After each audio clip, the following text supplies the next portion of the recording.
So hey everyone, আবার এক নতুন ভিডিও নিয়ে চলে এলাম তোমাদের সাথে শেয়ার করার জন্য। তো তোমরা অনেকেই জানতে চেয়েছো যে আমি কি ধরনের ভার্নিশ ইউজ করি আমার আর্টওয়ার্কের ক্ষেত্রে। তো প্রথমেই জানিয়ে দিই, এটা কোনো স্পন্সর ভিডিও নয়, পুরোপুরি আমার এক্সপেরিয়েন্সের উপর বেস করে বানানো একটি ভিডিও। তো প্রথমে যেটা দেখাতে চলেছে সেটা হচ্ছে little birdie decor varnish. I think ওদের দুটো ভেরিয়েন্ট থাকে, আমি গ্লসটা ইউজ করি। গ্লসটা একটা মাইল্ড গ্লস ফিনিশ প্রোভাইড করে তোমার আর্টওয়ার্কের ক্ষেত্রে। অবভিয়াসলি গ্লাভস ইউজ করবে, গ্লাভস না থাকলে প্লাস্টিক ইউজ করতে পারো। তোমার হাতকে প্রোটেকশন দেওয়া খুবই ইম্পর্টেন্ট ভার্নিশ করার সময়। তোমরা এখানে ব্রাশ ইউজ করতে পারো, ভালো করে শেক করার পর ওটাকে অ্যাপ্লাই করে ব্রাশ দিয়ে স্প্রেড করতে পারো। সামারের জন্য খুবই ভালো ভার্নিশটা, কিন্তু উইন্টারের সময় ফ্রস্টিং একটু সমস্যা দেখা দেয়। নেক্সট যে ভার্নিশটা তোমাদের দেখাবো সেটা হচ্ছে এশিয়ান পেইন্টসের ক্লিয়ার সিনথেটিক ভার্নিশ। এটা খুব হেভি একটা গ্লস প্রোভাইড করে। তোমরা বিভিন্ন উড বেস বা ইন্টেরিয়রের ক্ষেত্রে ইউজ করতে পারো। এক্ষেত্রে অবশ্যই গ্লাভস ইউজ করা ম্যান্ডেটরি।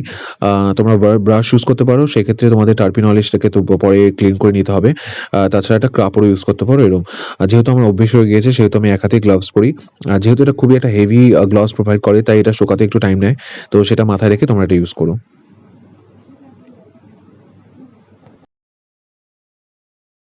নেক্সট যে ভার্নিশটা আমি দেখাবো সেটা হচ্ছে আরফিনার আর্টিস্ট পিকচার ভার্নিশ।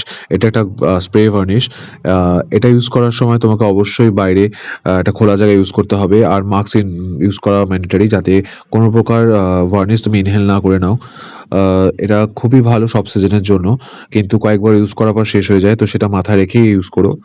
তো ভিডিওটা ভালো লাগলে অবশ্যই আমাকে জানিও, কমেন্টে জানিয়ে যাও তো তোমরা কোন ধরনের ভার্নিশ ইউজ করো। আর এরকম ধরনের ভিডিও যদি তোমরা আরো দেখতে চাও, অবশ্যই আমার পেজ ওয়াশ উইথ ক্রিয়েশনকে লাইক এন্ড ফলো করতে ভুলো না। Thank you so much for watching. দেখা হচ্ছে পরের ভিডিওতে।